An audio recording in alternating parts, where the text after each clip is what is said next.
بینەرانی زێدازیزی کەناڵی کوردستان 24 و پاسی یادگار سڵاوتان لێبێت. میوانی ئەم جارەی پاسی یادگار بەڕێز کاکسەفین دزەیی و تەبێژی حکوومەتی هەرێمی کوردستانە. دیارە لە هەرێمی کوردستان باسی هەر شتێک بکرێ ئەڵێن خەتای حکوومەتە. ئێمەش ئەمڕۆ و تەبێژی حکوومەتمان دەست کەوتووە بۆی لە ناو پاسەکە میوانداری بکەین و پرسیاری جیاوازی لێ بکەین. ئەو پرسیارانەی تایبەتن بە حکوومەتی ئێستا ئەوەی خۆی دەبینێتەوە لە دامەزراندنی گشتی، لە دامەزراندنی یەکەمەکان، ئەوەی خۆی دەبینێتەوە لە چاککردنی موچە، نەهێشتنی پاشەکەوتی موچە، گێڕاندنەوەی ئەو پارەی پاشەکەوتەی کە هی هاوڵاتیان و موچەخۆرانەکەوێتە لای حکوومەت، ئەوەی تایبەتە بە دۆخی خاوەن پێداویستیە تایبەتەکان و کەم ئەندامان. مەبەستمانە لەسەر کۆمەڵێک پرسی دیکەی تایبەت بە دۆخی پێشمەرگە لە هەرێمی کوردستان، پەیوەندیەکانی حکوومەتی هەرێم و حکوومەتی عێراقی و زۆر پرسی دیکەی گرنگ کە تایبەتن بە نسبەت ئێوەی هاوڵاتیەوە لەگەڵ کاکسەفین دزەیی باس دەکەین. هەروەها باس لە ڕاستپاردەکانی حکوومەتی ئێستا بۆ کابینەی داهاتووی حکوومەتی هەرێمی کوردستانەکەین. ئێمە ئێستا لە ڕێگەین بۆی بچین کاکسەفین دزەیی هەڵبگرین و بیکەین بە سەرنشینی پاسەکەمان لەگەڵمان.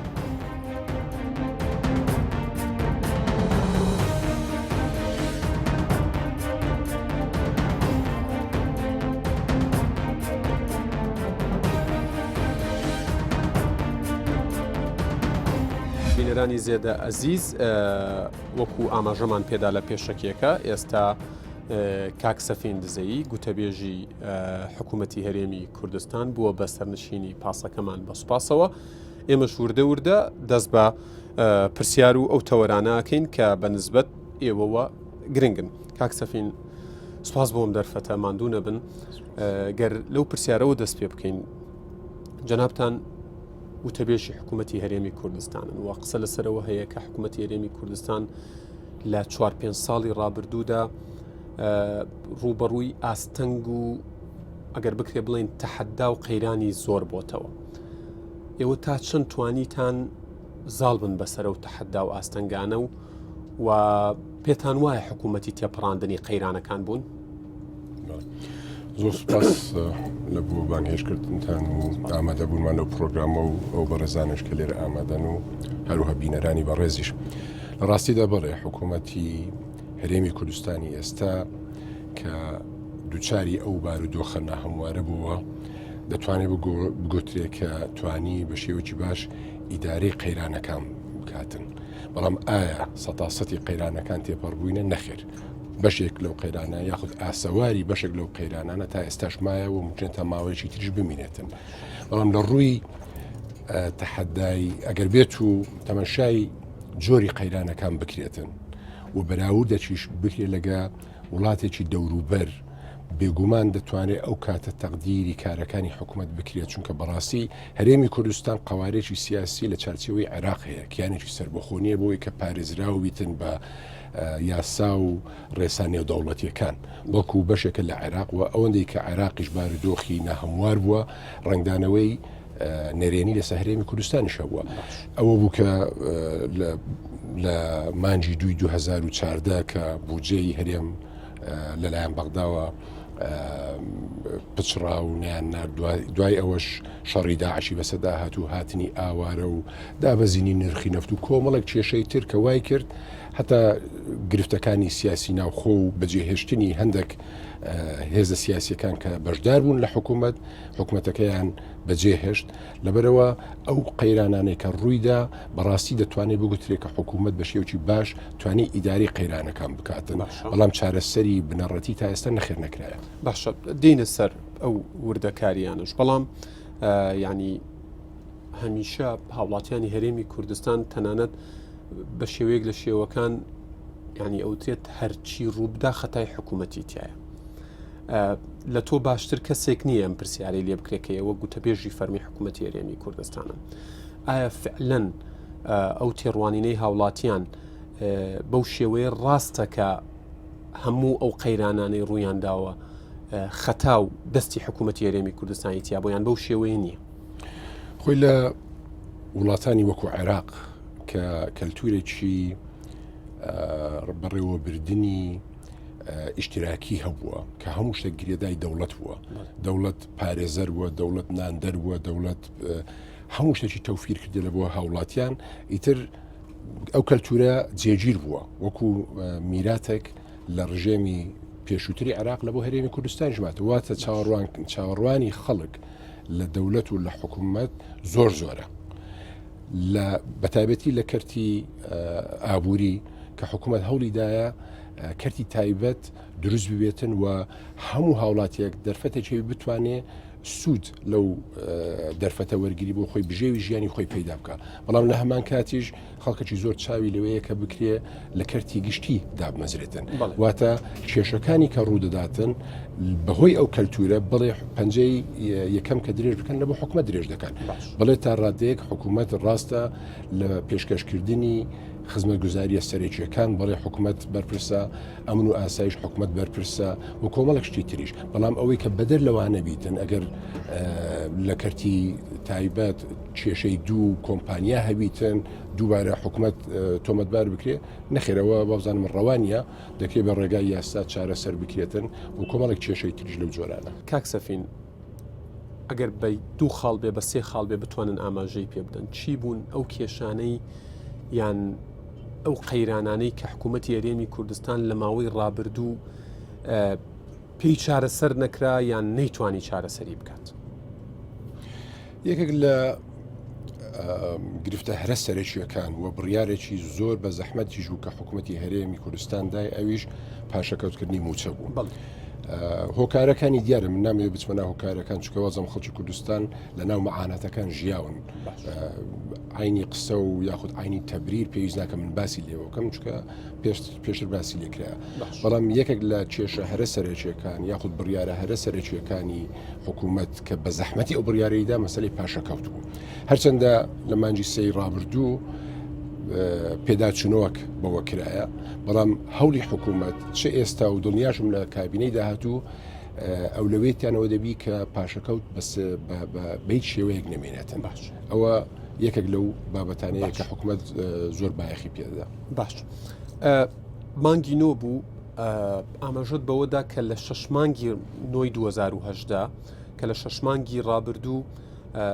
دۆخی ئابووری هەرێمی کوردستان زۆر باشتر بووە و بەرەو باشتر و ڕێک و پێکتر هەنگاوینەوە ئێستا تقریبا 10 مانگ تێپەڕێ بەسەر و کاتەیە دۆخی ئابووری حکوومەتی هەرێمی کوردستان لە ئێستادا لە چ ئاستێکدایە ئایا وەکو جاران کە باسیەکرد حکوومەتێکی قەرزار و دۆخی خراپە یان ئێستا شتەکان باشتر بوو لە ڕووی قەرزاریەوە بڵێ تا ئێستاش حکوومەت قەرزارە چ لە ڕوویەوەی پاشەکەوت بی چی کۆمپانیەکان و بەڵێندەران بن چ بانقە ئەهلیەکان بیتن بەڵام لەگەر ئەوەش دەتوانێت بگوترێتن بەشێک لەو قەرزی بانقە ئەهلیەکان هەنگاو بە هەنگاو مانگ بە مانگ دەدرێتەوە و بەنسبەت باس لە 10 میلیارد دلار و 15 میلیارد دلار وەوە ناکرا ئەو مەبلەغەیە سەلای یعنی دیارە حکوومەت چەند قەرزدارە ئۆفیسێکی تایبەت بە بڕیاری سەرۆکاتی ئەنجومەنی وەزیران بەو ماوەی ئەخیردا مەزران لە بۆ ئیدارەکردنی قەرزەکان چونکە یەکێک لەو مەرجانەی بانقی دەولی و کۆمەلگای نێودەوڵەتی ئەوە بوو کە پێویستە و ئۆفیسە هەبی لە بۆ ئیدارەکردنی قەرزەکان و دانەوەی ئەو قەرزانەش هەروەکو گوتم بانقە ئەهلیەکان مانگ بە مانگ ئێستا هەماهەنگێکی باش لەگە بانقی ناوەندی عێراقی هەیە بەڕێگەی بانقی ناوەندی عێراقی قەرزی ئەو بانقە ئەهلیانە مانگ بە مانگ دەدرێتەوە لە دوو مانجی ڕابردوو بڕی 100 میلیۆن دلار دابش کرا لەسەر بەڵێندەرانی کوردستان لە داهاتوێکی نزیکدا وەجبەی تریش بڕیارە دابش بکرێتن دیارە و مەبلەغە چەندە چکە بەنسبەت بەڵێندەرانەوە گرنگە ئەوە لە ئەنجومەنی وەزیران و بە بڕیاری سەرۆکی ئەنجومەنی وەزیران بە پێی ئەو ئیمکانی کە لەبەردەست بێتن بەڵام بتاکیدەکە کەیە کاتەکە ئەو بڕێکە لە دوومانجی ڕابردوو دابش کرا ئێستا وەزارەتی دارایی وەزارەتی پلاندانان ئیشی لەسەر دەکەم بزان بە شێوەیەک ئەو ڕێنمایانەی کە دەریان کردبوو لە ڕووی دابشکردن و یەکسانیەک هەبووبی لە دابشکردن ئەگەر ئەو پرۆسەیە سەرکەوتوبی بە هەمان پرۆسە و یاخود ڕێنمایی تازەتر ئێستا لە سەروبەندی ئەوە نەدراسەتی ئەو دوومانجی ڕابردوو کە دابشکردنی ڕابردوو من ممکنە تا کۆتایی یاخود سەرەتای مانجی دوو هەوڵێکی تر هەبی دابشکردنێکی تر دەست پێ بکاتن باشە حکوومەتی داهاتووی هەرێمی کوردستان دیارە چەند قەرزدارە بێت کە دەست بەکارە بێت وەکو حکوومەت چۆن قەرزی لایە کە بە دنیایەوە کابینەی تازە کە دروست دەبێتن و وەزارەتی دارایی و ئەو ئۆفیسی بەڕێوەبردننی قەرزەکان ئامارەکانیان لا دەبێت و پێشکەش بە حکوومەتی تازە و کابینەی تازە دەکەن و بەشێکی هەرە زۆری دەتوانێت 60% ئەو قەرزانێکە گەر بە قەرز ناوی بێتن مەسلەی پاشەکەوتەکەیە ئەوەی کە پاشەکەوت کرایە ینی ئەو قەرزەی لای حکوومەتی هەرێمە لە 60 پاشەکەوتی موچەخۆران پێکیێناوە. باشە بینە سەر باسی پاشەکەوت کە من کۆمنت و نامە و تەلەفۆنێکی زۆریشم بۆ کراوە. دیارە جەنابتان لە مانگی 11 لە پرێس کۆنفرانسێکدا ئاماژەتان بەوە دابوو کە حکوومەتی داهاتوو ئەولەویەتی کاری لابردنی یاخود هەڵگرتنی ئەم پاشەکەوتا بێت کە سەپێنرابوو بەسەر موچەکانیانە. ڕێژەیەکی باشی لابراوە بەڵام هێشتا هەر ماوە پاشەکەوتەکە. من دوو پرسیارم هەیە، کەی پاشەکەوتەکە هەڵ ئەگیرێ و کەی ئەو قەرزانەی لای حکوومەتە کە پاشەکەوتی موچەخۆران یاریێمی کوردستانن دەگەڕێنرێتەوە بۆ خاوەن مافەکان. ئەو دەستکاریە کە لە مانجی سێی ساڵی ڕابردوش کرا بە نسبەت پاشەکەوت هۆکارێکی هەبوو. ئەویش ئەو ڕێکەوتنی نێوان هەولێر و بەغدا بە ناگەنی 7 میلیارەکە بوو کە هاوکاریەکی زۆری کرد لەوەی کە پێداچنەوە بە ڕێژەکە بکرێ و ئێستاش کە دانوستاندن لە نێوان هەولێر و بەغدا هەیە لەسەر مەسلەی یاسای موازنە وەگەر هات و ڕێکەوتن هەبیتن لەسەر پشتی هەرێمی کوردستان بە پێی ئەو پێداویستیانی کە هەیەی ئەو کاتە دڵنیایی و دەڵێم کە پاشەکەوت بە یەکجارێکی نامینێتن. ڕام لە هەمان کاتیش دەبێەوە بگۆترێ ئەگەر ڕێکەوتن نەبێتن ممچینە وا بە ئاسان نەبیتن کە بکرێ بەردەوامبوونی بەوەی بە شێوازی ئێستا هەبیتن. سەبارەت بە دانەوەی پاشەکەوت ئەو کەمیە کە ئێستا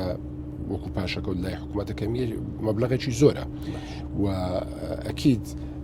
من ئێستا ناتوانم تەسریحێک بدەم کە ببیتە ئیلتیزامێک لەسەر حکوومەتی داهاتوو. بەڵام حکوومەتی داهاتوش بتاکید تەواوکەری حکوومەتی ئێستاە چونکە وەکو هێزی سەرەکی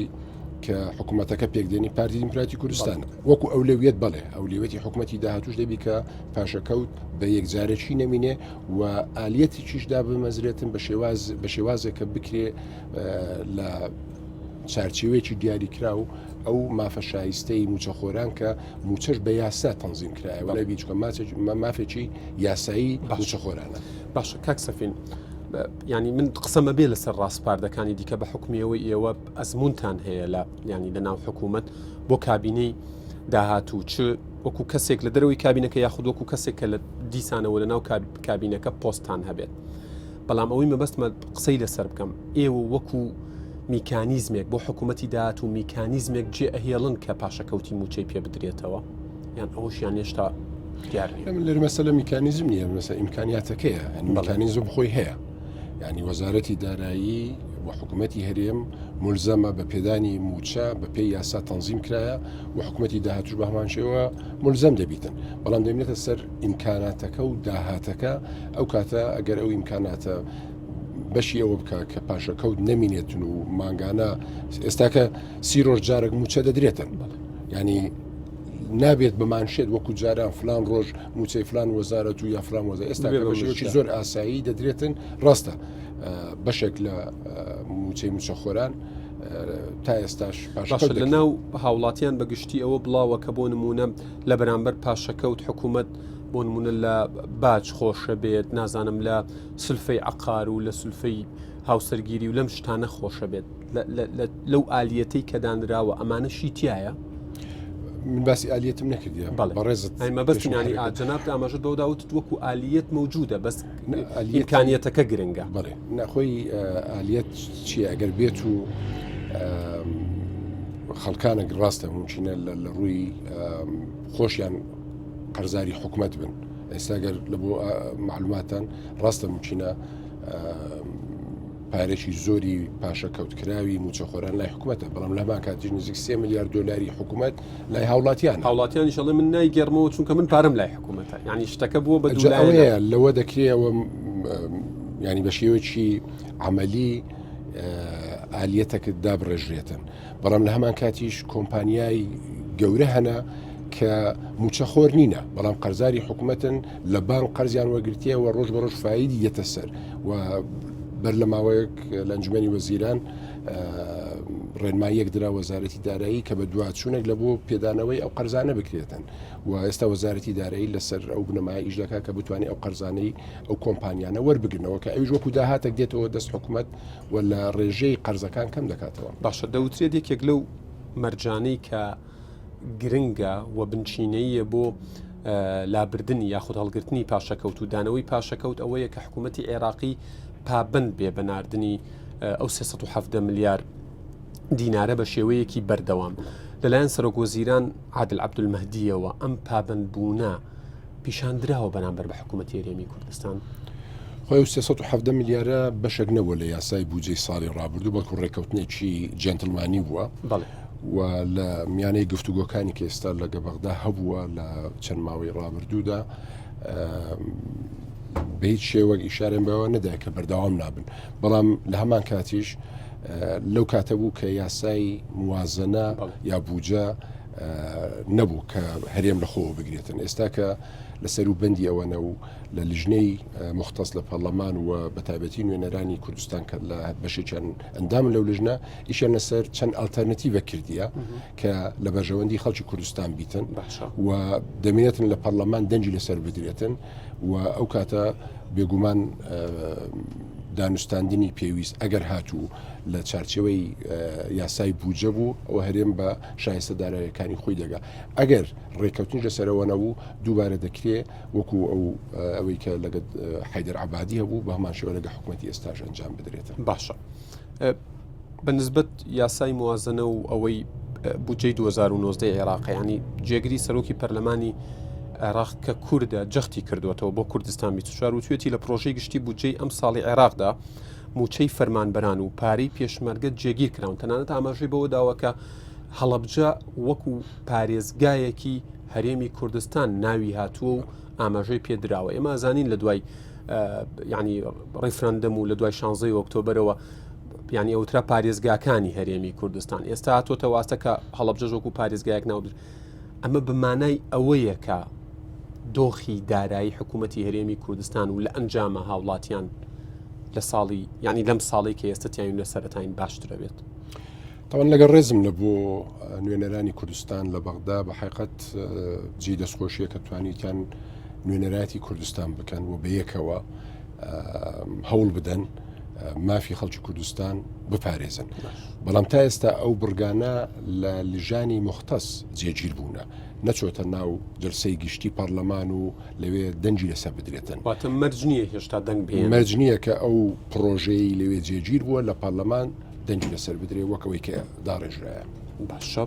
سوپاس دەکەم کاک سەفین دیارە با هەر من و تۆ گفتوگۆ نەکەین و هاوڕێیانە هاتوون بەشداری بکەن لە گفتوگۆکە من مایکەکە لای کێ بوو بەڵێ کاک ئاسۆ فەرموو پرسیارەکان بکە دەست خۆش بکە یادگار بە خێرەوەی کاک سەفین من سێ پرسیار دەکەم سیارم گەڵک زۆرە بەڵام سێ پرسیاری زۆر گرنگن لە ماوەی ڕابردوودا بڕیاردا پاڵاوگەنا یاساییەکان ئەوەی مۆڵەتان نییە لە حکوومەتی هەرێم لە وەزار ساونشکان و دەستای ژینگە دابخرێن کە 28 مانگی 12 کۆتا ڕۆژ بۆ داخستیان تا کوستا دانەخراون دوو ئەو مەزیخانانەی کە ئێستا مۆڵەت دەبێت لە ئەنجومەنی وەزیراوەگرن بەڵام زۆربەی ئەو مەزیخانانە لە نزیک ماڵ و قوتابخانەکان بوونیانەیە کە بەپێی یاسا ژینگەیەکان دەبێت 50 مەتر دوور بن لە شوێنی نیشتە جێبوون بەڵام زۆر بەشیانەیە لە نزیک ماڵ و قوتابخانەکانن و پارەی ژینگە کە لە هاتوچۆ وەردەگیرێ لەگەڵ پارەی سندوقی ژینگە چی لێ دەکرێت چونکە زۆربەی ئێمە وەکو ڕێکخراوی ئاڤیاری ژینگەی وە خەڵک داوامان لێ دەکە و لە ڕاگەیەنەکان پرسیارە هەیە تاکو ئێستا جوابی نییە. زۆر سپاس کاکە ئاسۆ. من پرسیارەکانم زیاتر ئابۆرین وەکو اختصاصی خۆم پرسیارەکەم ئەوەیە ئایا حکوومەتی هەرێمی کوردستان پیلانی چییە بۆ چارەسەرکردنی موچەی هاوڵاتیان بەدەر لەوەی کە گیر و گرفتی سیاسیەکان تێکەڵ بکا بۆ بابەتە و ئەو هەڵە ئابوووریە کە لە موچەیە هەیە ئەوە چارەسەر بکە. پرسیاری دوم ئەوەیە کە هەلی کارکردن بۆ هاوڵاتیانی ویا خۆت بۆ دەرچوانی زانکۆ و پەیمانگەکان لە هەرێمی کوردستانە ئەمەش ئەگەر بێت و تەنها بۆ دامەزراندن بگەڕێتەوە ئەمەش دیستانە و هەڵەیەکی ئابوووریە و دیستانەوە ئەکەوینەوە هەمان کێشە و گرفتی جاران. پارێزەر ڕاشکار کارزان محەممەد منتێک ڕێز و احترام لە بۆ ئەو دانیشتنەوە و بەڕێستان کاکسەفین بەڵام چەند پرسیارێکم هەیە بۆ کار ناکرێت بۆی جیهازی داواکاری نیشتی تەفعیل بکرێتن و بۆ کار ناکرێتکەوە ئەو پرسیارەکەم پرسیار دووەم بۆ کارێک ناکرێتنکەوە جیهازی ڕقابە چاودێری ئایا چاودێری چ ڕۆلێکی هەیە لەو کوردستانە ئێستا بەڕاستی خەڵکێکی زۆر بەبێ هیچ هۆکارێک دەوڵەمەند بوونە خاستن مەسئولین بەڕێوەبەرەکان خەڵک بە ئەوە دەخوازی کە ببێتە بەڕێوەبەرێک ئایا بۆ وای لێبێتن کە برێن بەڕێوەبەر دەبێت دەوڵەمەند زۆر سپاس ناسێنە و فەرموو بڵێ بەهرە هەمەڕۆژ خۆشحاڵم کاکسەفین وەک دیارە ئێستا هەمومان دەبینین کە کێشە کۆمەڵایەتیەکان ڕوو لە زیاد بوونن کوشتن خۆ کوشتن تونند و تیژی زۆر لە ناویشیاندا تونند و تیژی دژ بە ژنان وەک چالاکوانان و هەموو دەستگاکانیش باز دەکەن کە خودی سەرۆکی حکوومەت کەسێکە زۆر مهتەمە بە قەزیە ژنان ڕێوشوێنی حکوومەت چییە بۆ کەمکردنەوەی ئەو تونند و تیژیانە لە ناویشیاندا تونند و تیژی ژنان بۆ نمونە لەوانەیە ئەو دام و دەستگای مختص زۆر دانراوە بۆ کێشەکان بەڵام وەکو دەبینین ئایا دەسەڵاتیان سنووردارە یان ئەوەتە دەرەقەت نایەن بۆ ڕێخستنەوەی کەناڵەکانی پەروەردە لە کۆمەلگە کە ئایا مزگەوتە ڕاگەیاندنە یان کەناڵەکانی ترە چی دەکرێت بۆ ڕێخستنەوەی ئەوان حکوومەت بەتەمایە چی ڕێوشوێنێک بگرێت پرسیاری دیکە هەبوو بەهرەکەم زۆر سپاسانەکەم فەرموو ئەو برا بەڕێزە زۆر سپاس بۆ نەرفەتە من دەمەوێت لە بواری نیشتە جێبوونەوە قسەکەم وەکو کۆمەڵی کرێنشینان لە ساڵی 2016 بەڕێز وەزیری شارەوانی کە مژدەی ئەوەی بە گشتینی توێژەکاندا کە زەویدا بەش دەکرێتن بەڵام بەوە 3 ساڵ بەسەردا ڕۆژ تەنها وەکو قسە ماوەتەوە هەرچەندە ئێمە وەکو کۆمەڵی کرێنشینان کە داکۆچنەما فکرێنشین دەکەن ئێمە بەجددی دژی ئەوەینە کە زەوی بەو شێوە ئاسۆیە دابەش بکرێتن زۆر سپاس کاکە گۆران سوپاسانەکەم هاوڕێیان سوپاس بۆ حزورتان بێگومان پرسیارەکانی ئێوە بەرنامەکە زۆر دەوڵەمەندتر ئەکات لە قسەکانی کاک گۆرانەوە دەست پێ بکەین سەبارەت بە کرێنشینان ئەمە من لە دوو بەرنامەی دیکەی پاسی یادگارە لەگەڵ جەنابی وەزیری شارەوانی و لەگەڵ پارێزگاری سلێمانی و تەنان لەگەڵ پارێزگاری هەولێریش منم باسانەم و ڕوژاندووە ئەم کێشەیە هیچ پلانێک هەیە کە ناڵێم چارەسەر بکرێت چکە قورسە چارەسەرکردنی کەم بێتەوە کاڵ بێتەوە ئەم کێشەیە بەنسبەت هاوڵاتیانەوە ڕاستیدا واقعەکەیە لێرە ئایا ئێمە کرێنشینی بەعیبە بزانین بە شتێکی کەم بزانین ناو کۆمەلگا یاخود شتێکە لە سەرتاسەری جیهان لە وڵاتانی پێشکەوتوش کرێنشین هەر هەبووە بەڵام شتێکی زۆر ڕەوایە هەموو تاکێک لە وڵاتە بتوانێت خاوەن سەکەنی خۆی بیتن زۆر طبیعیە و ئەوەندێک لە ئیمکانیش بێ هاوکاری بکرێتن ئەوەی کە بەڕێزە باسی کرد کە 2016 ڕاستە ئەعلان کرا بەنسبەت زەوی دابەشکردن فۆرم دابەشکرا و کۆمەڵک پێوەریش دانرا بەڕەغمی ئەوەی کە ئەو پێوەرانش هەبوون زیاتر لە 360,000 داواکاری تەقدیم کرا بەواتایەکی تر لە هەرێمی کوردستان واتە تا ئێستا ئەو ژمارە زۆرەی زەوی کە دابشکرایە کانەمە هیچ دابش نەکرایە لە سفرەوە دەست پێ دەکەی ئاماژەی بە کێشەیەکی گرنگ وتی ینی بۆ بەستونی نییە بۆچی هەر بە ئاسوودی شکرێت تەنها ئەوە نییە خەدەماتە و ئەوەی کشت و کاڵ کە بە ڕێزت باسی بالفعل یانی تەماشا کە سەوزاتی نامینێت تەماشای هەولێری ئێستا بکە کە تا 2003 لە بە دەرەوەی 6 مەتری تۆزێک زیاتر ئاوەدانی لێ نەبوو ئێستاکە 150 دروست دەکرێتن فراوان بووە ئەکید ئەو یەک لەو بابەتانەیە هەوڵدرا چارەسەر بکرێ بەڵام ئایا ئەو هەوڵانە یاخود ئەو کارانەی لە ڕابردوو کرایەک تەنها زەوی دابشکرێت چارەسەری کێشەکان دەکاتن کاکسەفین دوو نمونە هەیە گەر من تەنها باسی هەولێر بکەم بێگومان لە تەواوی شار و شارۆچکەکانی دیکەی کوردستانیشم کێشانە هەیە حکوومەتی هێرێم هەنگاوی ناوە بەڵام لە شوێنی هەنگاوەکە سستەیان دەستی لێڵگرتویان یەگەر تۆ بڕوانیتە هەشتی حەسارۆک لە هەولێر ئەو 50 ساڵە لەوێن ینی هاوکاری ناکرێن لەوەی لە کرێنشینی ڕزگاریان بێیان ئەوەی خانووی کۆریەکان ینی تا ئێستا بەبێ ئەمەلی ماونەتەوە حکوومەت بۆچی هەنگاوێک ناچێتە پێشەوە ینی دەیان ئەکرێ بڵێن 20,000 زیاتر لە 30,000 خێزان لە کرێنشینی ڕزگاری ئەبێت هەم باری سەرشانی حکوومەت و هەم گلەیەکانیش کەمترە بێتەوە خۆی کە ژیان بەردەوام بێتن داواکاریش بەردەوام دەبێت. ئەو ڕۆی کوردستان وای هاتیە وەکو جاران 4-5 عیلە داکوبا بوو 4-5 کوڕ بووک و نەوەیان لە یەک خانی دەژیان ئێستاکەەوە نەمایە و زۆر ئاساییشە باب لەگە عیلێ لەگە کەسوکاری خۆی نەژیتن کە ئەو پێشوە چوونە لە کۆمەلگا دروست بوو داواکاری زیاد دەبیتن. داواکاریش تەنها ئەوە نیە تو پارچە زەویەک بدەی و بچی خانیۆک بکەو نتوانی ئاوی لە بۆ بێ نتوانی خزمەت گوزاریەکانی لەوەی نتوانی کارەبا بێ بەو وەزعی ئێستا دەبینن کە وەزعی کارەبا چۆنە. بەرهەمهێنانی کارەبا ممکنە ئەگە بە شێوەی ڕێکوپێک ئیدارە بکرێتن بەشی هەموو کوردستان بکاتن بەڵام دیارە خەلەلێک لە شوێنێک هەیە خەلەلەکە لە خودی حکوومەت هەیە و لەلایەن هاوڵاتیانیش هەیە. 140 کارەبای کە بەرهەم دێتن لەم حتە دەگوازرێتەوە تا دەگاتە لای هاوڵاتی بزر دەبی ڕێگا زۆر تەبیعیە لە هەموو دنیا 115 بەهۆی کەیبڵ و بە هەر هۆکارێک بووی بەڵام بەقیەکەی تر چەتا چێش کرایە ئیوا هەیە ئابۆنەی نییە بە هەر شێوەیەک بیتن ڕێژەکە یەکجار زۆرە. ئەو هەموو خەدەماتە تو بەڵام ئەکری ئەمە وەکو پاساوێکی پاساوراو لەلایەن هاوڵاتیانەوە قبول بکرێ ینی دوای ئەوەندە ساڵ ینی ئەوە نازانەوە 20 ساڵ هێشتا نییە کێشەی کارەبا چارەسەر تو حسابی پاشی 2007 بکە کارەبا تا 2007 کارەبای هەرێمی کوردستان لە دەست بەغدا بوو هەر وەختێک دەیانویست دەیان کوژاندەوە دەبایە بە تەلەفۆنێک وەختی کە خاڵی خۆش مام جەلال سەر و کۆمار بوو سەرۆک وەزیران کاک نێچیروانی ساڵی پێ دەکرد ڕجا لە وەزیری کارەبا بکە 50 مێگەوات زیاتر بدە تا ئەو کاتە بوو کە تەرجیعی کەرتی تایبەت کرا کە بێ خوا خێری ئەو بەرهێنەرانە بنووسیتن کە هاتن مەحەتەی تایبەتیان بە هەرێمی کوردستاندا ئێستاکە خۆمان ئینتاجی کارەبای خۆمان دەکەین بەڵام بەهۆی ئەوەی کە کولفەی بەرهەمێنانی کارەبا بە گازوایل یەکجار زۆرە ساڵانە کولفەی 2 میلیارد دلار بوو لەسەر حکومەت ئێستا بەشێکی زۆری لەو تۆرباینەکان کرا بە گازی سروشتی کە کولفەی کەمترە بەڵام هەموو تۆرباینەکان ناتوانانی ئیشی پێ بکەیت چونکە ئەوەندە غازی سروشتی لەبەردەست نییە کە بتوانانی هەموو تۆرباینەکانیش پێ بێخی هەرچەندە ئێستاوە ڕێژەی بەرهەمێنانی غازی سروشتی لە زیادبووندا ئەو کاتە دەکرێت کارەباش چاکترە بێت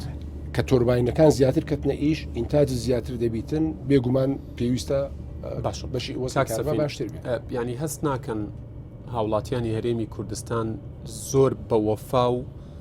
زۆر بە سەبر بوون بەرامبەر بە حکوومەتی هەرێمی کوردستان سەر ڕای تەواوی کەم و کوڕیەکان هێشتا ئەوان سەبریان گرتو و چاوەڕی خزمەت گوزاری زیاترن ینی شایەنی ئەوە نینی شتی زیاتریان پێشکەش بکرێت بێگومان لە وڵاتی پێشکەوتوو ڕۆژاوا ئەگەر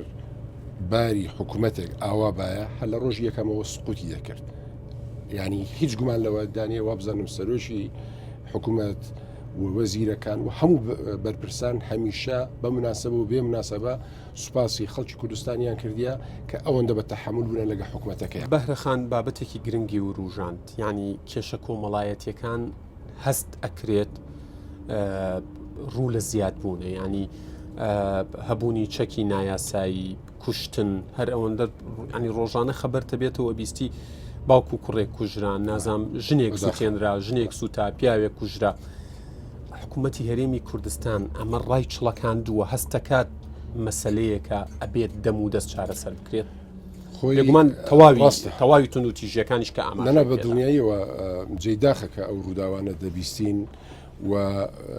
بەڕێزی ئاماژەوێتە کە لە زیادبووندایە بەپێی ئامارەکان ڕاستە ممکن لە زیاد بەڵام بەو ڕێژەیەش نییە جاران کە ڕووداوەک دەبوو لە ناو خێزان پێی شەرم بوو یا دەترسا بچی پۆلیس لی ئاگادار کاتەوە یانیش ناوەندێکی تایبەتی نەبوو کە بچی بە دوواداچوونی لۆ بکە ئێستاکە کە ئەو ڕێژە ئیعلان دەکرێتن هۆکارەکەی ئەوەیە کە خەڵک دەچی باسی لێ دەکات جاران شاراوە بوو باسی لێ نەدەکرا جا لە شەرمی عایلە و کۆمەڵایەتی بە یاخود لە ترسی ئیجراعات باە بەڵام ئێستا کە نەبوونی دەستگاکانی ڕاگەیاندن نەبوونی تۆڕە کۆمەڵایەت کۆمەڵک هۆکارە بڵێ ئێستاکە خەڵکە باسی لێ دەکەن بووە کە باز لێ دەکرێت لە فران شوێن ئەو ڕووداوە بووە لە یاخود بابە کوڕەکەی خۆی کوشتێ یانیش منداڵێکی کۆرپە لە چۆلایی فرێدرایە ئەوانە لە ئیعلام باز دەکرێت و لە دام و دەستگاکانی پەیوەندیداریش تەسجیل دەکرێت تۆمار دەکرێتن بەڵام ئەوەش بەداخەوە دیاردەیەکی زۆر خراپە ناو کۆمەڵگا و ئەگەر چارەسەر نەکرێت تاقان چارەسەرەکەش تەنها بە بیر یاسا لە و چارەسەر بڕیار کراوەتەوە کۆمەڵێک یاسا هەیە ئەگەر تەمەشا بکەی لە چەند کابینەی ڕابردوشدا کۆمەڵێک یاسا لە بەرژەوەندی بە تایبەتی خێزان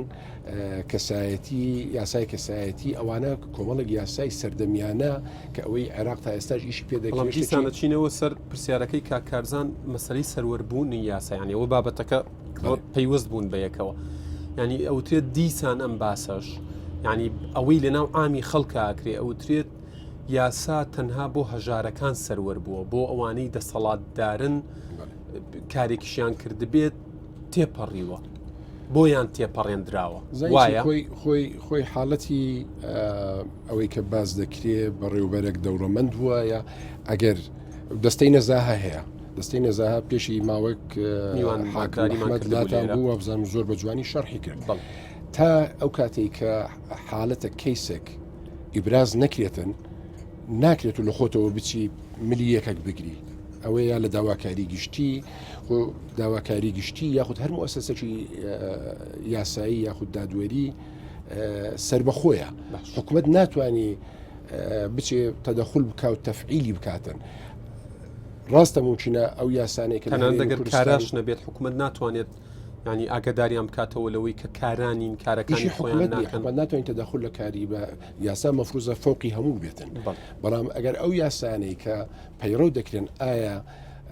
لاوازی تێدایە یانیش مرونەتی تێدایە ئەو یاسانە دەبێت لە پەرلەمان چارەسەر بکرێتن و خاڵێکی ترکە و بەڕێزە باست کرد مەسلەی داواکاری گشتی و چاودێری دارایی و کۆمەڵە کشتی تر مەسلەی موچە و مەسلەی پاڵاوگەکان و مەسلەی ئەوە دینە سەر پرسیارەکان باری ئابووری کە هەر زەیەکەشت نەفت بیتن ڕاستە وایە تۆ پێویستت بە ڕیفۆرم هەیە لە پەرلەمانی خولی ڕابردوو پاکێجێکی ڕیفۆرمی سەردەمیانە کە چەندین دەمێکە ئیشی لەسەکرایە بە هاوکاری کۆمەڵەگە ڕێکخراوی نێودەوڵەتی بانقی دەولی موسەساتی تر کە پێشکەش بە پەرلەمان کرا بەداخەوە لە باریان برد لە شوێنێکی تر ئاماژەت بەوەدا بوو بینیمان بە چ دەردێک برا ڕێک وادوت بوو کەواتە زەمان چییە بە هەمان دەرد نەبرێتەوە لەم خولەی پەرلەمان ئەو پەرلەمانتەرە بە ڕێزان خۆ من گومانم لە دڵسۆزی پەرلەمانتەرانی پێشووتریش نییە بەڵام بەهۆی ئەوەی کە لە کۆتایی خولەکەیان بوون دیارە هەندێک بەرژەوەندی ناڕێم هەر هەموو بەڵام تاک هەندێک بەرژەوەندیان هەبووە بە باشیان نەزانی کە ئەو پرۆژه یاسایە تێپەڕ بیتن ئەوەی ئێستا کە بەر لە ماوەک لە بۆ پیرۆزبایی سەردانی هەموو کوتلەکانی پەرلەمانیم کرد هەر هەمویان جەختیان لەوەوە دەکردەوە کە بە زووترین کات پێویستە ئەو پرۆژه یاسایە تێپەڕ بکرێ و حکوومەت جێبەجێ بکە هیوادارەتی کۆمەڵایەتی بۆ زۆر پرسی تر گرنگە بۆ نێشتنی جیاوازی لە نێوان پلە تایبەتەکانی دەرماڵەکانە یەکسانی هەبیتن مەسلەی موچەیە مەسلەی خانە نیشانەوەی داد بۆ تەنها نییە کە تو لەوێ کەم بکەوەی داهاتی حکوومەت زیادکە بەڵکو یەکسانی هەبی عدالەتێک بەرپابی لەوەی کە ئێستا تەمەشا بکەی لە وەزارەتی خوێنی باڵا بۆ نمونە کارمەندێک موچەکەی 150 لە کارمەندێکی هاو شێوەی خۆی لە وەزارەتی پەروەردە زیاترە یانیش چایچێک لە وەزارەتی کارەبا دەرماڵەی مەترسی هەیە ئەوەی کە بەسەر پێیژەکانیش دەکەوی دەچی کارەبا چادەکە هەمان دەرماڵی مەترسی هەیە ئەوە لەوێ نایەکسانی هەیە پێویستە پێداچنەوە بکرێت ئەو یاسایە یاخود ئەو پرۆژه یاسایە بەڕایم دەتوانێت چارەسەری کۆمەڵێک لەو کێشانە بکاتن لە کاتی جێبەجێکردن کەواتە گرنگە ئەگەر بەڕاستی ئەو پەرلەمانتارانە نوێنەرایەتی کۆمەڵانی خەڵکی کوردستان و هاوڵاتیانی کوردستانەکەن ئەبێت لە ئەولەویەتی کاریان ئەو پرۆژه یاسایە بکەن بە یاسا و بە دنیاییەوە یەکێک لەو پرۆژە هەرە گرنگەکانە ئەگەر بێت و ئێمە داوا لە حکوومەت دەکەین وەکو هاوڵاتی وەکو پارلەمان وەکو ئەحزاب کە حکوومەت ئیشی خۆی باشتر بکە کارامەتر بیتن شەفافیت زیاتر بیتن خەرجی کەم کاتەوە خەرجی بێهودە کەم کاتەوە داهاتی زیاتر بێ بتوانانی پاشەکەوتنێلی و کۆمەڵێکشتی تر بڵێ ئەو یاسایە یاخود ئەو پرۆژه یاسایە پاکێج شیرانخان باسی موچەی کرد ینی ئاماژە بەوە درا کە ئەگەر ئاوەکانیشمان ببێت بە نەو تێشتا کێشەی موچە چارەسەر نابێت کەواتە پلانێکی دیاریکراو هەیە بۆ ئەم کێشەیە چارەسەر بێت کاتی خۆی بەڕێز دکتۆر ئاشتی گوتی ئەگەر ملیۆنێک بەرمیلیشمان هەبیتن نەفت کێشەکانمان چارەسەر ناکە لیان کردە هەڵە ئەگەر نرخەکەشی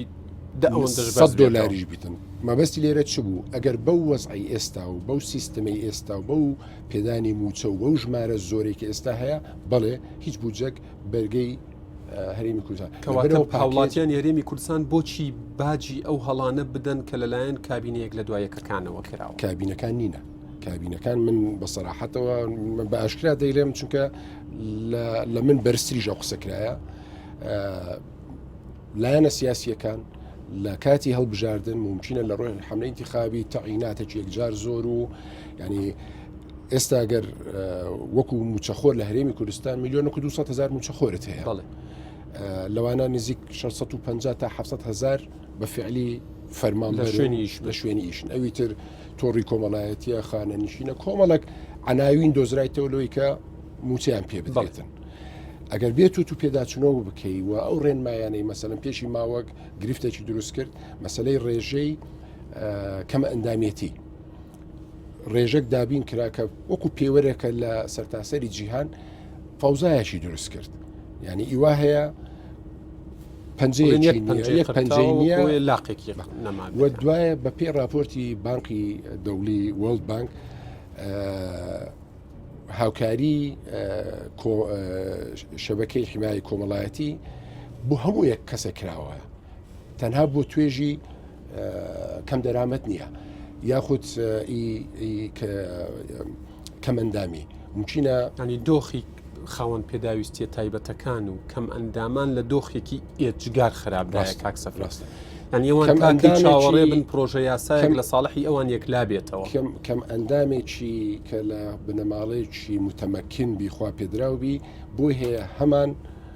دەرماڵەوەرگی لەوەی کە کەم ئەندامێکی لە خانەوەدێکی فەقیر و هەژار ئەوە پرۆژەکە هەیە ینی ئەو تەمەن بە یەک کابینە و یەک پارلەمان کەواتە خاوەن پێداویستی تایبەتەکان و کەمەندامانە بێت فشار لەسەر پەرلەمان دروست بکەن بە بڕوای تۆ واجبی یەکەمی حکوومەتە حکوومەت ئیشی لەسەکرێت بەڵام بەهۆی نەبوونی استقراری سیاسی لە کابینەی ڕابردوو هەروەکو ئاماژەم پێدا ئەو حزبانە کە پێیان لە حکوومەت و پێیان لە معارەزە بوو قسەشم لەسەرەوە بێتم حکوومەتە چۆن بێت وایان کرد کە نەتوانی پرۆژە یاسایەکەم بە تەواوی وە خۆی بگەینێ پەرلەمان و لەبەر مزایداتی سیاسی بەداخەوە ئەو فەقیر و هەژارەکان بوونە قوربانی ئەو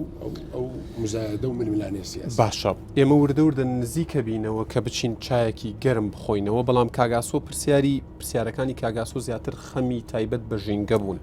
هەر لە پاڵاوگەی نایاسایی هەر لە بوونی بەنزیخانە لە نزیکی ماڵەکان تەنانەت لە سلێمانی باس لەوە کرا کە بەنزیخانەیەک لەسەر ئاوەڕۆیەکی سەرەکی ئاوێکی پرۆژەیەکی ئاوی سەرەکی سلێمانی دروست کراوە کە دواتریش وەڵام درایەوە هەروەها پارەی ژینگەی ئەوەی لە هاتوچۆ لە ئۆتۆمبیلەکان وەرئەگیرێت یعنی ئەوترێت ناخرێتە خزمەتی ژینگەوە ناخرێتە خزمەتی سەوزایە و ناخرێتە خزمەتی چاکردنی ئەو هەموو چاڵی لەسەر جادە و ڕێگاوبانەکانمان هەیە ئەگەر وەکو یەک پاکێت جوابیەوانم بڵیتەوە سپاس وڵای من لەگەڵت نیم هەموو چاڵ ئەگە تەمەشا بکەی ڕاستە من باسی هەولێر ناکەم بۆ من ڕۆشتومەتە کۆیە ڕۆشتومەتە سۆران ڕۆشتومەتە زاخۆ ڕۆشتومەتە دهۆک ڕۆشتومەتە سلێمانی ینی بە کوردستان بەگشتی معاناتی هەیە ڕاستە و معاناتانە هەبوو و وەبەردامیش دەبیتن چکە تو کاتێکە بارودۆخی ئابوودەکە دوابی تەنها بتانی ئیدامەی ڕۆژانەی کارەکانت و بەڕێوەبردننی کارەکان و پاک و تەمیزی شارەکانت ڕابگری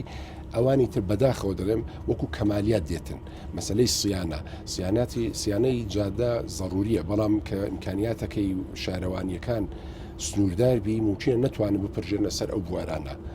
جگە لە 42,000 تەکسی کە لە هەولێر هەیە جگە لە 180,000 زراعی هەیە یعنی ئێستا هەولێر محافظەی هەولێر 800,000 تومبیلی لێە لە 2003 ممکنە لە 50,000 تێپەڕ نەدەکرد ئەوە هەموو بارگرانیە ینی قسە ئەوەیە ئەو 800,000 ئۆتۆمبیلە پاری ژینگادا بۆ بەکار نەهاتۆتەوە لە جیاتیەوەی بچێتە بۆ نازانم وەزارەتی ناوخۆی یا هەرجێگەیە کە بۆچی ناخرێتە خزمەتی پرۆژەکان و من قسم لەسەر ئەوە نییە کە ینی وەکو ڕاگەیاندن ئێمە خاڵە گەشەکان و لایەنە ڕەشەکانیش ئەبینین ئەزانین هەولێر لەگەڵ جارانە فەرقی چەنە بەڵام قسە لەسەرەوە شەیە بۆچی ئەمە بۆ سلێمانی نەکراوە بۆ سۆران بۆ نەکراوە بۆ پیاسەمان ناو جادەکانی هەولێرە لەبەرەوە هەولێرم بە میسال هیناوە ئەوەی ژینگە بڵێ ئەو داهاتانی کە هەیە غەراماتی ترافیکە کۆمەڵێک شتی ترە ئەوە زۆر لە ئەنجومەنی وەزیران مناقەشەکرا وەزارەتی دارایی ئێستا کە تەکلیف کرانە پێداچنەوە بکەن کە ئەو بڕەپاری کە دێتە دەست لەو بوارانەی کە لە بۆی تەخسیس کرایە دابش بکرێ وەزارەتی دارایی ئێستا خەریکی داڕژنی ئەو پلانەیەکە ئەو داهاتانە بێتەوە خەزێنەی گشتی نەکەر وەزارەت لە بۆبی لەوێەوە بە پێیەوە هەوڵە و دەستی پێ کردووە بڵێ لەسەر ئەو بنەمایە هەر وەزارەتێک کە داواکاریەکانی خۆیان پێشکەش دەکەن لە وەزارەتی دارایی و بە ڕەزامەندی ئەنجومەنی وەزیرانەوە موافقی لەسەر بکرێ و ویان خەرج بکرێ بەو پەرتەوازیەکی ئێستا چکە ئەو 4 ساڵی ڕابردوو بەڕاستی تۆزێک دەتوان بێم دەستکراوەیی درا بۆ وەزارەتەکان کە داهاتی خۆیان لە بۆ خۆیان بەکاربێنەوە بە مەبەستی ڕایکردنی ئیش و کارەکانیان یاخود ئەو دووبارە خوێنی باڵا یاخود شارەوانی بەکارن کە خەڵکانشی پسپۆر ئیشان لە بۆ دەکردن لەوەی کە ئیشەکانیان بەجێنێڵن بڵێ کاک سەفین بە یارمەتیەوە و تەواوی هاوڕێیانە چینە مەچکۆ چایەکی گەرمە خۆینەوە بەڵام بێگومان کۆمەڵێک پرسیاری دیکەمان ماوە ئاراستی جەنابتانیەکی هەربژ.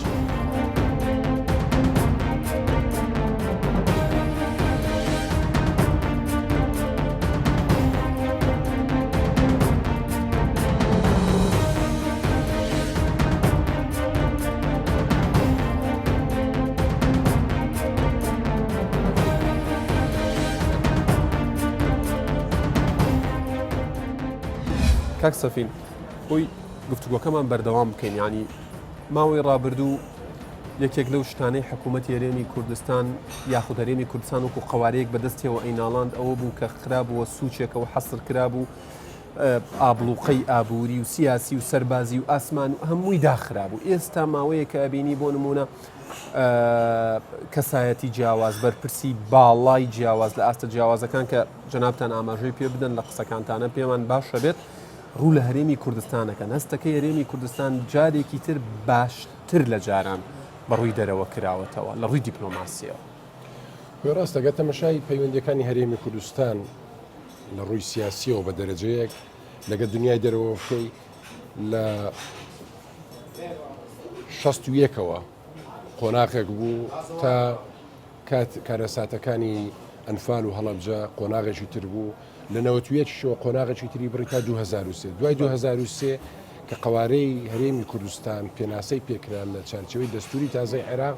زیاتر جێگیر بوو و مامەڵەی زیاتری لەگەکرا و جێگە و پێگەی هەرێمی کوردستان و سەرکردایەتی سیاسی هەرێمی کوردستان وای کرد کە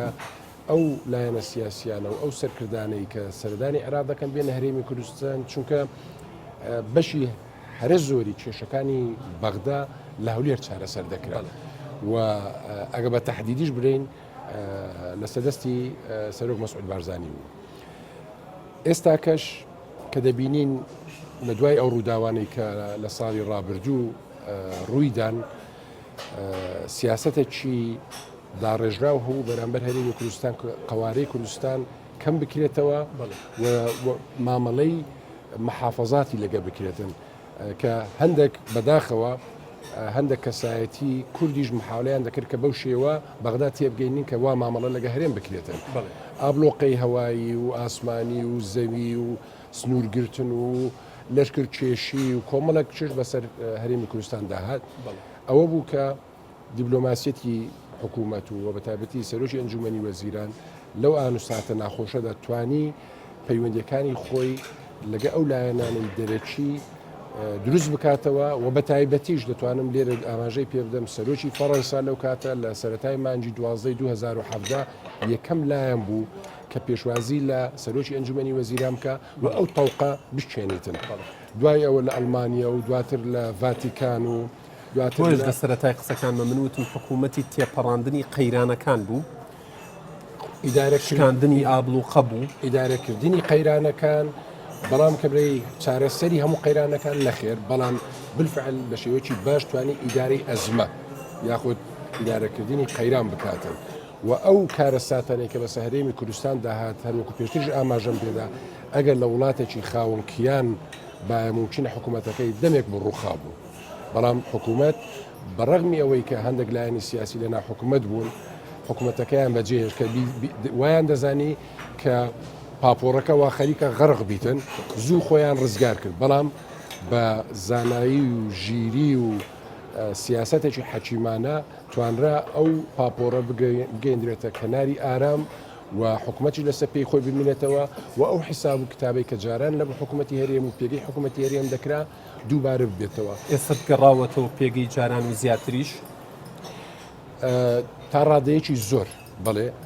هەوڕکو بینیمان لە 4 هەفتەی ڕابردوو وەزیری وزەی ئەمریکا لە هەرێم بوو دواتر وەزیری دەرەوەی ئەڵمانیا و هۆڵندا و شاندی ڤاتیکان و وەزیری دەرەوەی ئەمریکا و وەزیری دەرەوەی ئێران و وەزیری دەرەوەی فەڕەنسا و بەبەردەوامی شاندی کۆنگرسمان و خەڵکانی تریژەڵ لە هەرێم دەکەن دەتوانم برێن بەرێ جێگە و پێگەی خۆی گردیتەوە و بەدیدی خۆم بەهێستریش دەبی و کابینەی داهاتوش بە دڵنیایی و دەتوانم برێم تەواوکەری ئەو هەوڵانەی ئێستاە کە جێگە و پێگەی هەرێمی کوردستان بەهێستر بکات. پرسیارێکی هاوڵاتیانەیە ئەڵێن ئەم وڵاتانە ئەم شاندە باڵایانە ئەم بەرپرسە باڵانە ڕوو لە هەرێمی کوردستانەکەن بە تمۆحی چی دێنە هەرێمی کوردستان؟ لە وتەیەکی دیار و مەشهور هەیە کە دەرێت لە سیاستدا نەدۆستی هەمیشەیی هەیە نەدژمنی هەمیشەیە بەڵکو بەرژەوەندی هەمیشەیی هەیە بێگومان ئەو وڵاتانە بەرژەوەندیان هەیە لە عێراق لە ڕۆژهەڵاتی ناوەڕاست و عێراق پێگەیەکی گرنگە لە بۆ ئەمن و استقراری ناوچەکە لە بۆ ئەمن و استقراری نێودەوڵەتی لەبەرەوە ئەمریکابی رووسیابی ئێرانبی تورکیابی وڵاتانی ئەقلیمی بن ئەوروپا بن هەر یەکێک بە شێوازێک ئەجندایەک و بەرژەوەندێکی خۆی هەیە مهم ئەوەیە کە ئێمە لە هەرێمی کوردستان کە بەشێکیم لە عێراق بتوانین بەشێک لەو بەرژەوەندیانە کۆمان بکاتەوە تا بتوانین پێگەی هەرێم بەهێز بکەین. پێگەی هەرێمی کوردستان ئەوانەی ئێست ئەو یاریە ناڵێم یاریکەرەکان ئەوانەی ئەو یاریانەی کە ئەکرێت ژیرانەترە لە ڕابردوو چکە ئەوترا جاران هەرێمی کوردستان و کورد بەکار ئەهێنرا و لە کاتی پێویستی وەکو بینڕاش پشتمان تێکرا. وابزان پێشتریش ئاماژەم پێدا بەهۆیەوە کە هەرێمی کوردستان کیانێکی سەربەخۆ نییە پارێزراو نییە بە پێ عرف و یاسا و ڕێساکانی نێودەوڵەتی تۆ بەشێکی لە عێراق لەبەرەوە ئەو گەمەی کە دەکەی ڕاستە هەرێمی کوردستان ئەو ڕۆگەمەکەرێکی دەتوانبرێن بەهێزە لەو گەمەی کە ئێستا دەکرێتن بەڵام دەبێت لە هەمان کاتیش بە حەزەر بین کە بەرژەوەندەکانی خۆمان بپارێزین. ڕاستە ئێمە دەمانێت دۆستایەتی ئێران بکەین دراوسێمانن دۆستایەتی تورکیا بکەین دراوسێمان بەرژەوەندی ئابووریمان هەیە بەرژەوەندی کۆمەڵایەتیمان هەیە تاریخەکی دوور و درێژمان هەیە لەگە ئەمریکا و ئەوروپا دۆستایەتی بکەین و ئەو وڵاتانە بوون کە هاوکاری هەرێمی کوردستان بوون لە کاتی تنگانە و شەڕی دژی داعش و مەشق و ڕاهێنانی پێشمەرگە و هاوکاری پێشمەرگە ئێران بوو کە دەرگای لە بۆ خەڵکی کوردستان کردەوە لە کاتی ئاوارەی تورکیا بوو بە هەمان بەڵام لە هەمان کاتیش ئێمە بەرژەوەندی تایبەتی بە خۆمانمانێ دەبی بیپارێزین. باشە باسیەکی حکوومەتی بنکە فراوانت کرد و ئەزمموی هەم کابینەکە ئەم ناوڵاتیان لەگەڵ حکوومەتی بنکە فراوان ئەزممونێکی ناخۆش بوو چونکە ناونرا بوو حکوومەتی بنکە قەیران. ئایا ئەم کابینەی دادێت دیسانەوە هەمان ئەزمون دووبارە ناکاتەوە؟ ئێمە ڕوبەڕووی هەمان پرس و هەمان بابەت نابینەوە کە تەواوی لایەنەکانیانەوێ بێنە ناو حکوومەتەوە. پێگە تەمەشای سروشتی کوردستان بکەی و دابەشبوونی دەڤەرەکان بەسەر ڕەنجێکی سیاسی یا ئیدۆلۆژیەکی هەرچەندە من باوەڕ ناکەم کە دابەشبوونەکە لەسەر ئیدۆلۆژی بیتن بەڵکو زیاتر وەکو عرفێک وەکو عادەتێک فلان منطقه یا فلان عائلە یا فلان عشیرەت لەگە ئەو حزبە بوونە یاخود لەگە ئەم حزبە بوونە ئەوەی کە ئێستا لە کوردستان هەیە واقعەکە ڕاستە هێزی براوە پارتی دیموکراتی کوردستانە بە 45 کورسی ومچینە لەگە پێکاتەکانی بتوانانی حکوومەتێک تشکیل بکاتن بەڵام لێرە یەکێتی نیشتیمانی کوردستانت هەیە کە ئەویش هێزێکی خاوەن تاریخێکی دوور و درێژە لە خەبات و جێگە و پێگەی خۆی هەیە و هەوڵەکان ئەوەی کە ئێستا لە ئارادا لەنێوان ئەو دوو هێزە کە حکوومەتێکی بەکوێ گەیشتۆ بمبورە زانم جەنابتان و تەبێژی حکوومەتی هەرێمی کوردستان بەڵام بەنسبەت هاوڵاتیانی شەوە گرنگە بزانن ڕێککەوتنی یەکێتی نیشتیمانی کوردستان و پارتی دیموکراتی کوردستان گەیشتۆ تا کەناری ئارام بۆ حکوومەتی داهاتوو ئەگەر وا بتوانین ناوی بنین لە وردەکاری دانوستاندانەکان من ئاگادار نیم هەروکو خۆت ئاماژە پێدا زیاتر دوو لایەنی سیاسی گفتوگۆ دەکەن بەڵام ئەوەی کە من لی تێگەیشت بم دوا کۆبوونەوەیان کۆبوونەوەکی باشتر بوو لە جاران و وابزانم زمینەی خۆش کردیە لەوەی کە هەنگاوی جددیتر بنێن بە پێکهێنانی حکوومەت ئەمە بەنسبەت پارتی و گۆڕانیشەوە ڕاستە کە لە دوا کۆبوونەوە دیسان ئاماژەیان بەوە کرد کە لە تێگەشتنی زۆر باشە ڕاستە دیسانەوەی کە لە کەش و هەوای کۆبوونەوەکەەوە ئەوەی کە خوێندنەوەی خۆم و ئەوەی کە بیستومە لە هەردوو کۆبوونەوەی پارتی لەگە یەکێتی و پارتی لەگە گۆڕان دانوستانەکان باشتر بۆ لەوانەی پێشووتر کەواتە کەی حکوومەت پێک ئەهێنرێ لە کاتێکە لە کاتی دابەزینی ئەم بەرنمەیە 115 ڕۆژی ڕێک بەسەر هەڵبژاردنە تێپەڕی بە پێی بەرنامە و ئەوەی کە قسە و باسی لەسەر دەکرێتن ممکنە تا ناوەڕاستی دوو کۆتایی دوو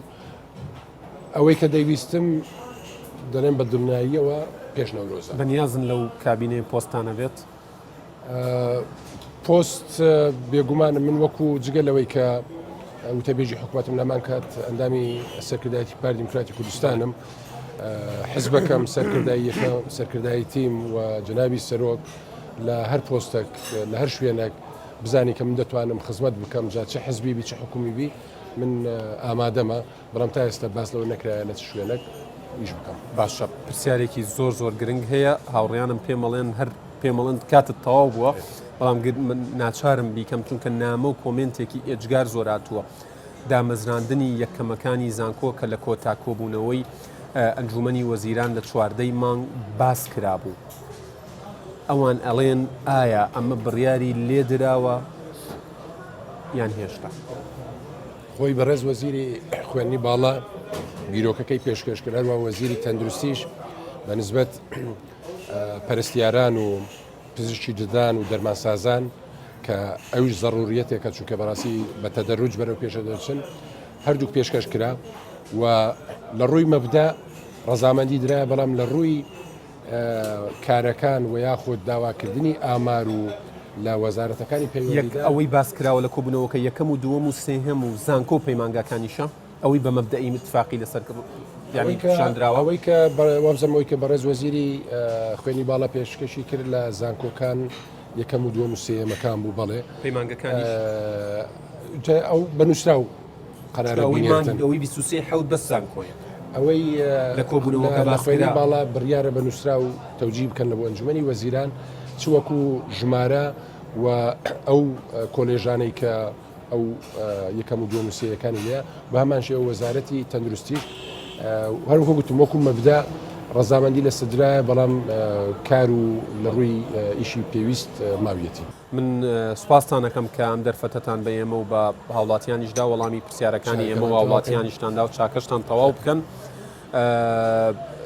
بەڕێز سەفین دزەیی دووتەبێژی حکوومەتی هەرێمی کوردستان ماندوو نەبن و هیوای سەرکەوتنتان بۆ خوازم هەر بژین ماندوو نەبن بەڵێ بینەرانی زێدە ئەزیز بەرنامەی پاسی یادگار لێرە کۆتایی هات تا بەرنمەیەکی دیکەی پاسی یادگار و تەوەرێکی دیکەی گەرم و گرنگ بە نسبەتی ئەوەی هاوڵاتیەوە ئێوە و کوردستان هەمیشە لە ئەمانەتی خوادابن کاتێکی خۆش.